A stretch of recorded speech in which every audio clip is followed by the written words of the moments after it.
La médiathèque de Cavalère, dans le cadre de l'exposition Carnet de voyage, recevait le carnétiste Simon. Peintre, écrivain et voyageur aventurier, Simon ne se déplaçait jamais sans son fidèle compagnon, le carnet de voyage. Un carnet de voyage, c'est une espèce d'objet un peu hybride, qui appartient ni à la peinture, ni à la littérature, ni à la photographie, qui fait une espèce de synthèse de tout ça, qui mélange, c'est une espèce de canard boiteux qui touche à tout, et que le voyageur transporte sur son corps. En général, c'est un petit objet. Bon, il se trouve qu'avec le temps, le petit objet est devenu un petit peu plus large, un peu plus carré d'épaule, et quelque chose qui est très près du corps et qu'on trimballe, qu'on promène en voyageant, pour laisser des traces. Alors, quand j'étais jeune, je travaillais beaucoup sur l'instantané, c'est-à-dire le croquis, vraiment le croquis minute, le 5 minutes. Et puis avec le temps, j'ai pris goût à me poser. J'ai pris goût à m'installer dans le temps. Donc les choses qu'on voit derrière, qu'on devine peut-être, c'est des choses qui ont été faites dans un temps plus long. Et notamment au Sahara et en Asie, j'aime bien m'installer 2-3 heures quelque part. Parce que le carnet de voyage, c'est aussi quelque chose d'un peu magnétique, qui attire les gens et qui crée des situations humaines tout à fait chaleureuses et humaines et humanistes, qui changent totalement la nature même du voyage.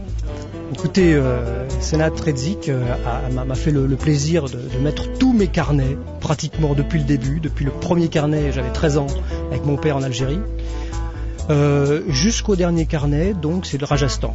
Et il doit y avoir quelques 30 pays, mais avec des gros massifs de passion qui sont le Sahara, le Portugal et évidemment l'Inde. Oui, alors je suis un des amoureux du texte en carnet de voyage. Les petites notes ne me suffisent pas, donc j'accompagne mes voyages d'un récit.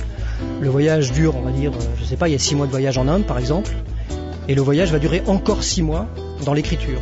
Je m'enferme et je fais durer le plaisir par la littérature. Pour avoir lu Jules Verne, j'avais 11, 12, 13 ans, tout est de sa faute. Voilà. J'ai voulu être à la fois Phileas Fogg, celui qui fait le tour du monde, mais je voulais être aussi Jules Verne, c'est-à-dire celui qui vit les aventures et celui qui les écrit. Voilà. Donc j'ai une vie pour ça, j'y travaille. Marivonne, quant à elle, est une carnétiste à sa façon. Voyageuse ordinaire, dit-elle, elle ramène de ses voyages de nombreux objets insolites et des photographies que l'on peut voir également à la médiathèque de Cavalère. C'est pas collectionneuse, parce que je ne fais pas une collection pour décider de faire une collection. Donc ça vient tout seul, au hasard de mes voyages. Donc soit j'achète des objets qui me plaisent, c'est toujours des objets pas chers, hein, je suis une voyageuse fauchée, donc c'est toujours des petits objets de 3 francs 6 sous, ou bien je prends énormément de photos. Je collectionne aussi un petit peu les balais depuis quelques temps quand même, hein, ça c'est un peu original.